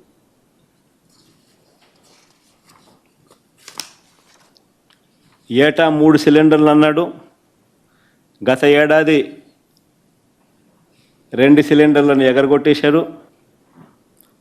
ఇస్తానన్న ఒక్క సిలిండర్ కూడా అందరికీ అందలేదు. ఈ ఏడాది అసలే 3 సిలిండర్లలో అసలే లేదు. దీని గురించి కూడా ఎవరు అడగకూడదు, మాట్లాడకూడదు. బడికి వెళ్ళే ప్రతి విద్యార్థికి 15,000 ఇస్తానన్నాడు. గత ఏడాది ఎగరగొట్టేశాడు. 15,000 కాస్త 13 అయింది. ఈ ఏడాది కూడా 30 లక్షల మందికి ఎగరగొట్టేశాడు. దీన్ని కూడా ఏ విద్యార్థి కూడా ప్రశ్నించకూడదు, అడగకూడదు. నిరుద్యోగ యువతకు నెలకు 3,000 ఇస్తానన్నాడు. ఏడాదికి 36,000 చొప్పున నిరుద్యోగ భృతి అన్నాడు. గత ఏడాది పూర్తిగా ఎగ్గొట్టేశాడు. ఈ ఏడాది కూడా పూర్తిగా ఎగ్గొట్టేదానికి శ్రీకారం చుట్టాడు. ఎవడు దీని గురించి మాట్లాడకూడదు, అడగకూడదు. 50 ఏళ్ళు దాటితే పెన్షన్ అన్నాడు. 50 ఏళ్ళు దాటితే 48,000 మీ చేతుల్లో పెడతానన్నాడు. గత ఏడాది ఎగ్గొట్టాడు, ఈ ఏడాది ఎగ్గొట్టే కార్యక్రమమే చేస్తూ ఉన్నాడు. ఎవరు అడగకూడదు, ఎవరు ప్రశ్నించకూడదు. రాష్ట్రంలో ప్రజలందరికీ కూడా ఎన్నికలప్పుడు ఏమన్నాడు? వైజాగ్ షికారుకైనా పోవచ్చు అన్నాడు. శ్రీకాకుళం వాళ్ళు తిరుపతికైనా రావచ్చు అన్నాడు. తిరుమల వెంకటేశ్వర స్వామి దర్శనం చేసుకోవచ్చు అంటాడు. తిరుపతి వాళ్ళు, రాయలసీమ వాళ్ళు విశాఖపట్నానికి షికారుకైనా పోవచ్చు అంటాడు. అక్కడ సింహాచలం గుడికైనా పోవచ్చు అని అంటారు. ఈరోజు ఎక్కడికి వెళ్ళినా ఫ్రీ బస్సు కాస్త సంవత్సరం అయిపోయింది. ఆ బస్సు హామీ గాలికి ఎగిరిపోయింది, ఇంకా అమలు కాలేదు. ఈయన పండగల మీద పండగలు డేట్లు చెప్తా పోతున్నాడు.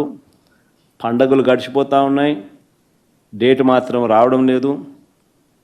అయినా దీని గురించి ఎవరు మాట్లాడకూడదు, అడగకూడదు.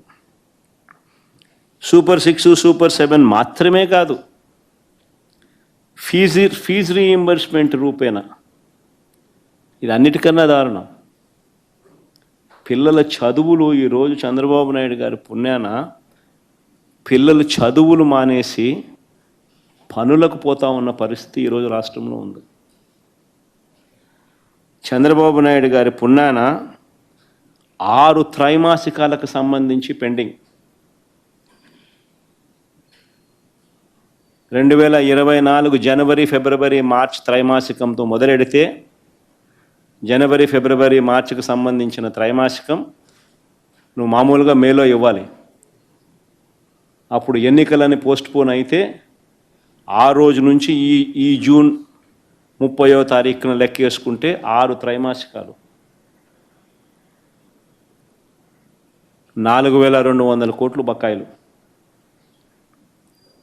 700 × 6 త్రైమాసికాలు వసతి దీవెన కింద ప్రతి ఏప్రిల్ 1100 కోట్లు ఇవ్వాలి. 2 ఏప్రిల్ గడిచిపోయాయి. 2200 కోట్లు బకాయిలు. వసతి దీవెన కింద ఆ 2200 కోట్లు కూడా ఈ 4200 కోట్లకు కలిపితే 6400 కోట్లు బకాయిలు. ఈ 6400 కోట్లకు గాను ఇచ్చింది కేవలం 750 కోట్లు.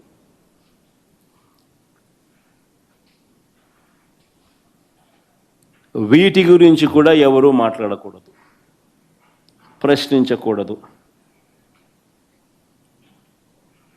ఆరోగ్యశ్రీ, ఆరోగ్య ఆసరా కింద బకాయిలు 4500 కోట్లు దాటాయి. మామూలుగా నెలకు 300 కోట్లు ఆరోగ్యశ్రీ కింద ఖర్చు అయ్యేది.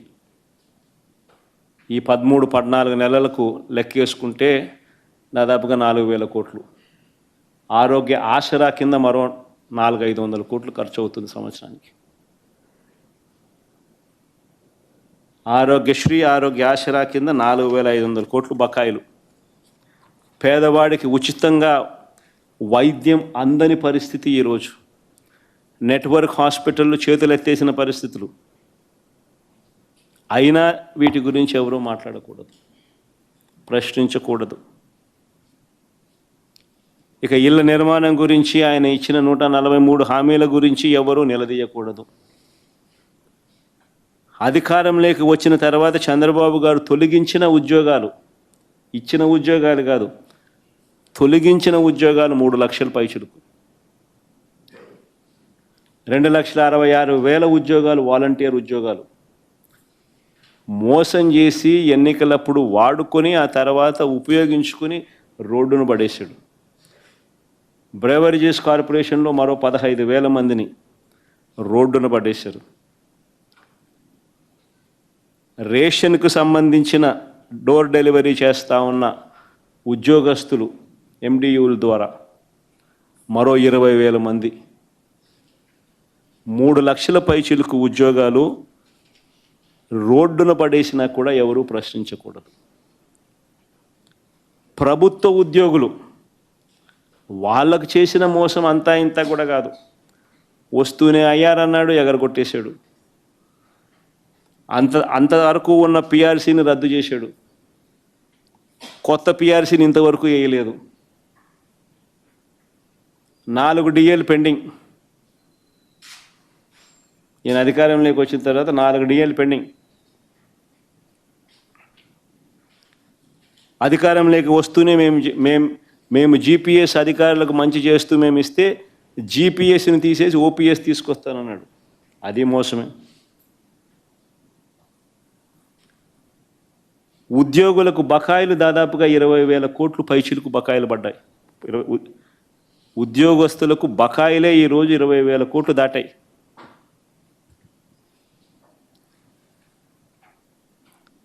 అడిగితే తోకలు కట్. ఎవరూ ప్రశ్నించకూడదు, ఎవరూ అడగకూడదు. అడిగితే సుమా దొంగ కేసులే, తప్పుడు కేసులే. చివరకు గ్రామ వార్డు సచివాలయాలు నిర్వీర్యం. గ్రామ వార్డు సచివాలయాలు పూర్తిగా నిర్వీర్యమైపోయాయి. అయినా ఎవరూ మాట్లాడకూడదు, ప్రశ్నించకూడదు. 24 గంటల్లో ధాన్యం కొనుగోలు డబ్బులు ఇస్తామన్నారు. ఏప్రిల్ నుంచి బకాయిలే. 24 గంటలు కాదు, ఏప్రిల్ నుంచి బకాయిలు 1000 కోట్ల పైన ఉంటాయి బకాయిలు. అయినా ఎవరు ప్రశ్నించకూడదు, అయినా ఎవరు అడగకూడదు. రాష్ట్రాన్ని శ్రీలంక చేస్తున్నామని చెప్పి మా మీద అన్నారు. రాష్ట్రాన్ని మేము శ్రీలంక చేస్తున్నాము అని చెప్పి మా మీద అన్నారు. మా మీద బండలేసారు. ఈయన 13-14 నెలల కాలంలోనే ఈయన తీసుకొచ్చిన అప్పులు 1,75,112 కోట్లు. 1,75,112 కోట్లు. మా ప్రభుత్వం 5 ఏళ్లలో చేసిన అప్పు 3,32,671 కోట్లు.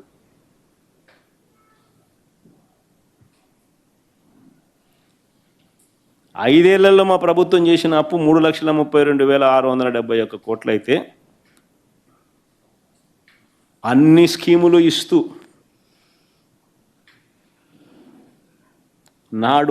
నాడు నేడు లాంటి గొప్ప డెవలప్మెంట్ కార్యక్రమాలను చేస్తూ స్కూళ్ళు కానీ హాస్పిటళ్ళు కానీ రూపురేఖలు మారుస్తూ కొత్తగా 3 పోర్ట్లు గవర్నమెంట్ రంగంలో కడుతూ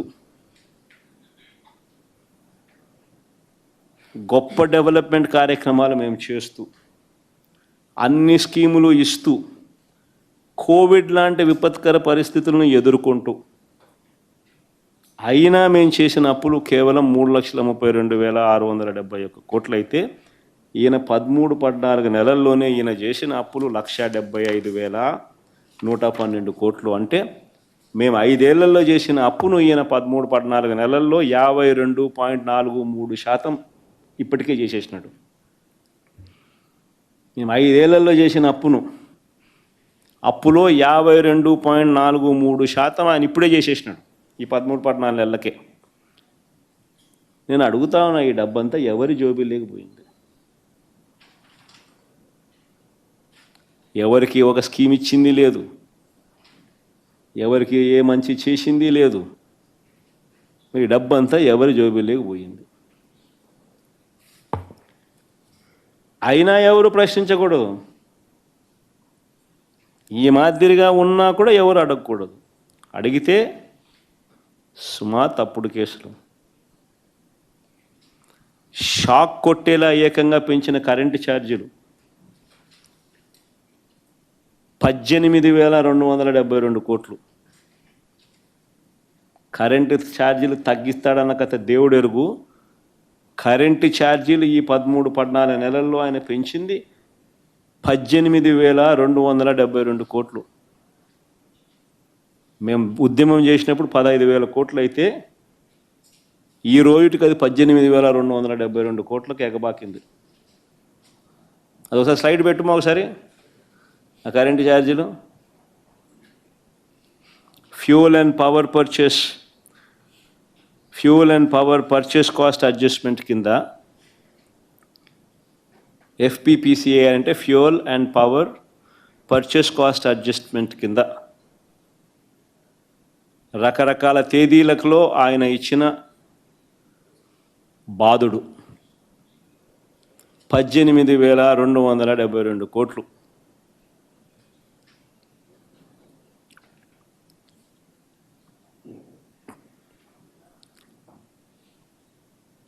దీని గురించి ఎవరు మాట్లాడకూడదు. పాల ధరల దగ్గర నుంచి చంద్రబాబు నాయుడు పుణ్యానాన్ని అమూల్ మూతపడతా ఉంది. చంద్రబాబు నాయుడు పుణ్యాన అమూల్ మూతపడతా ఉంది.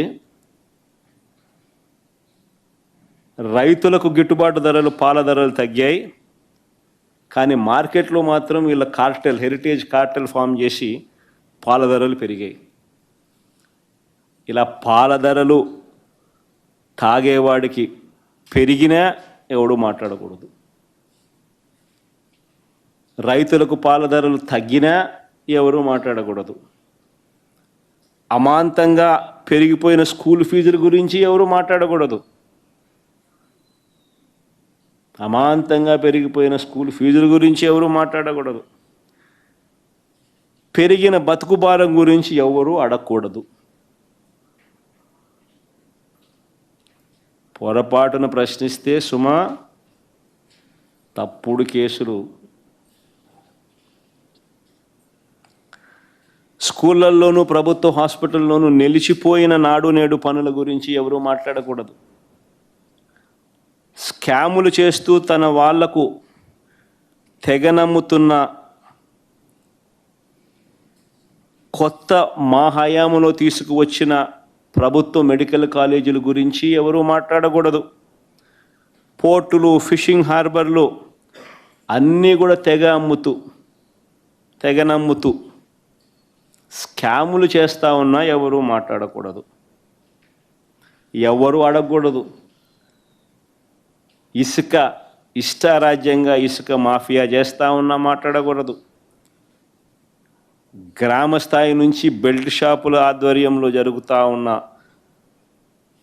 లిక్కర్ మాఫియా గురించి ఎవరు మాట్లాడకూడదు, మట్టి మాఫియా గురించి ఎవరు మాట్లాడకూడదు.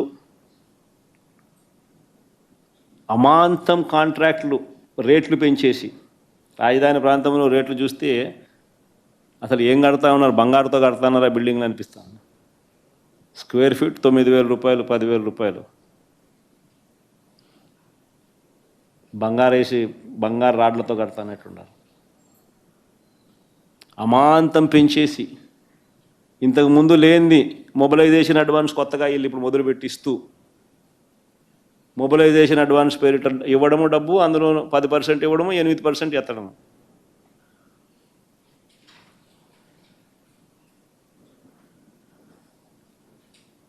నాణ్యత లేని పనులు జరుగుతూ ఉన్నా ఎవడో మాట్లాడకూడదు.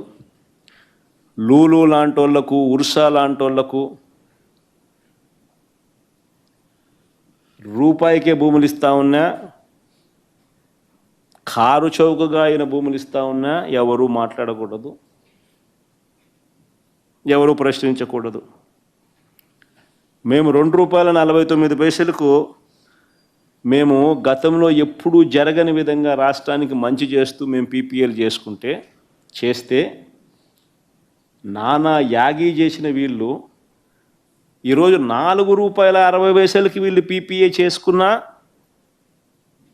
ఎవడు మాట్లాడకూడదు, ఎవడు ప్రశ్నించకూడదు.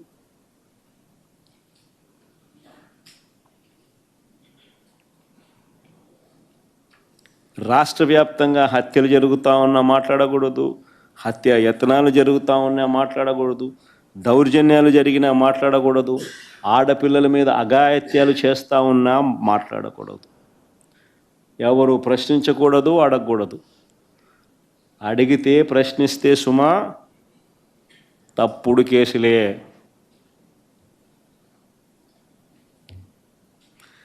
కానీ చంద్రబాబు నాయుడుకి ఈ సందర్భంగా ఒక్కటైతే నేను చెప్తున్నా, అయ్యా నువ్వు ఎన్ని తప్పుడు కేసులు పెట్టినా భయపడేది లేదు.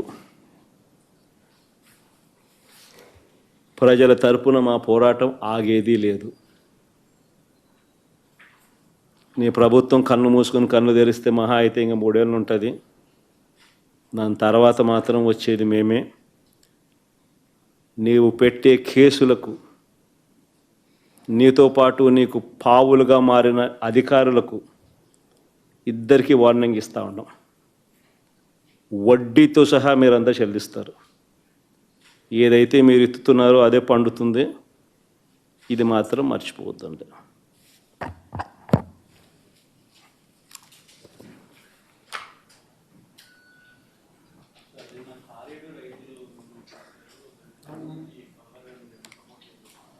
అదురుగా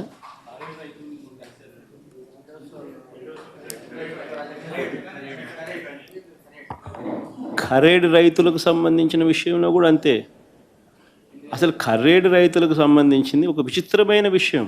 ఇంకా ఆశ్చర్యం కలిగించే విషయం ఏంటి తెలుసా, ఇండోసోల్ అనే వాళ్లకు చేవూరు, రేవూరు అనే గ్రామాల్లోనే గతంలో వాళ్ళ దగ్గర నుంచి 500 కోట్ల రూపాయలు డబ్బులు తీసుకుని ఆ డబ్బుతోనే అక్కడ ఆ ఊర్లలో ల్యాండ్ అక్విజిషన్ పూర్తి చేసి 5,000 ఎకరాల ల్యాండ్ అక్విజిషన్ కంప్లీట్ చేసి వాళ్ళకి ఇచ్చేసినాం, హ్యాండ్ ఓవర్ చేసినాం. ఇన్ఫ్యాక్ట్ అందులో 114 ఎకరాల్లో వాళ్ళు ఆల్రెడీ బిల్డింగులు కడతా ఉన్నారు. ఆల్రెడీ 1,200 కోట్లు ఖర్చు పెట్టి 1 గిగాబైట్కి సంబంధించిన ప్రాజెక్టు కూడా అక్కడ ఆల్రెడీ స్టార్ట్ అయిపోయింది.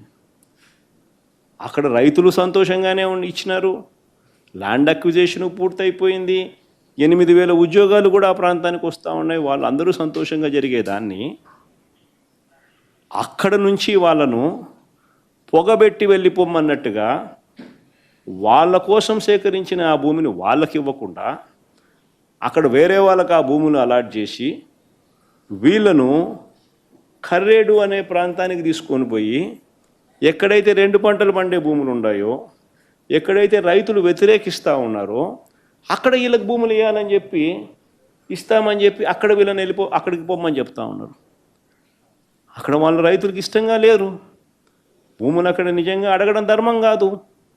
అలాంటి చోట వీళ్ళని పొమ్మని చెప్తే ఆ ఫ్యాక్టరీ రాకూడదనే కదా, పొగబెట్టి వెళ్ళిపోమనడమే కదా. మరి ఇది 42,000 కోట్ల పెట్టుబడులు, 8,000 మందికి ఉద్యోగాలు వచ్చే అవకాశాలు, ఇవన్నీ మీరు ఏం చేస్తూ ఉన్నారు? ప్రాజెక్టులు రావడానికి చూస్తున్నారా, ప్రాజెక్టులను పంపించడానికి చూస్తున్నారా? ఒకవేళ ఇదే బీపీసీఎల్కు మీరు ల్యాండ్ ఇవ్వాలనుకుంటే ఇంకా వేరే ల్యాండ్ లేదా? గవర్నమెంట్ ల్యాండే ఉంది అదే జిల్లాలోనే, పక్క జిల్లాలోనే. ఇదే కృష్ణపట్నంలోనే ఇదే ఈనాడు రామోజీరావు గారి వియ్యంకుడికే 10,000 ఎకరాలు ఉన్నాయి. ఇయ్యచ్చు కదా, పక్కనే ఉంది. ఇంకా ప్రకాశం జిల్లాలో గవర్నమెంట్ ల్యాండే కొన్ని వేల ఎకరాలు ఉంది, ఇంకా అక్కడ ఇవ్వచ్చు కదా. అక్కడెక్కడ బీపీసీఎల్కి ల్యాండ్ ఇవ్వకుండా తీసుకొచ్చి ఆల్రెడీ అక్వైర్డ్ ల్యాండ్, వీళ్ళ కోసం అక్వైర్ చేసిన ఈ ల్యాండ్లో ఇక్కడే వీళ్ళని తీసేసి ఇక్కడే వీళ్ళకి ల్యాండ్ ఇచ్చి వీళ్ళను కాంట్రవర్సీ ఉన్న చోటికి వీళ్ళ ప్రాజెక్టును అక్కడ పెట్టించే కార్యక్రమం చేస్తూ ఉన్నాడనంటే అసలు ఈయన కుట్రలు అన్నది ఏ స్థాయిలో ఉన్నాయనే దానికి అర్థం ఇది. పరిశ్రమలను ప్రోత్సహించడానికి ఈ మనిషి లేడు. పారిశ్రామికవేత్తలను బెదిరించి వాళ్ళతో సొమ్ము చేసుకునే దానికి ఈయన ఉన్నాడు.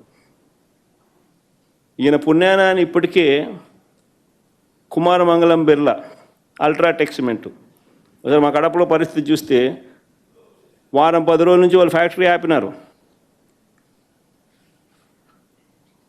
ఇలా కావాల్సిన కాంట్రాక్ట్ వేయడం లేదని. కర్నూలులో వీళ్ళు అల్ట్రాటెక్ వాళ్ళు ఫ్యాక్టరీ కడతా ఉన్నారు. దాని కాంట్రాక్టర్ ఎవడు అని అంటే సాక్షాత్తు అక్కడ మంత్రి బీటీ జనార్దన్ రెడ్డి. వాళ్ళ మంత్రికి ఆ కాంట్రాక్ట్ వర్క్ లేకపోతే పని జరగదు. ఆ దాల్మియా సిమెంట్ పరిస్థితి అంతే. కాంట్రాక్టర్లు అందరినీ కూడా మొత్తం వీళ్ళ మనుషులు తీసుకొని వచ్చి అక్కడ పెట్టినారు. పెడితేనే వర్కులు జరుగుతాయి, పని జరుగుతాయి, లేకపోతే లా. జిందాలో ఎన్నికి వెళ్ళిపోయినారు తప్పుడు కేసులు బిగించి వాళ్ళను బెదరగొట్టేసరికి. అరవిందో వాళ్ళు నమస్కారం పెడతా ఉన్నారు, చంద్రబాబు నాయుడు నీకు నమస్కారం అని. కేవలం బెదిరించి వాళ్ళ దగ్గర నుంచి బ్లాక్మెయిల్ చేసి సొమ్ము చేసుకోవడం కోసమే చంద్రబాబు నాయుడు అనే వ్యక్తి ఉన్నాడు. పరిశ్రమలు రావాలని, దానివల్ల ఉద్యోగాలు రావాలని, దానివల్ల ప్రాంతానికి మంచి జరగాలనే ఉద్దేశం చంద్రబాబు ఎక్కడా లేదు.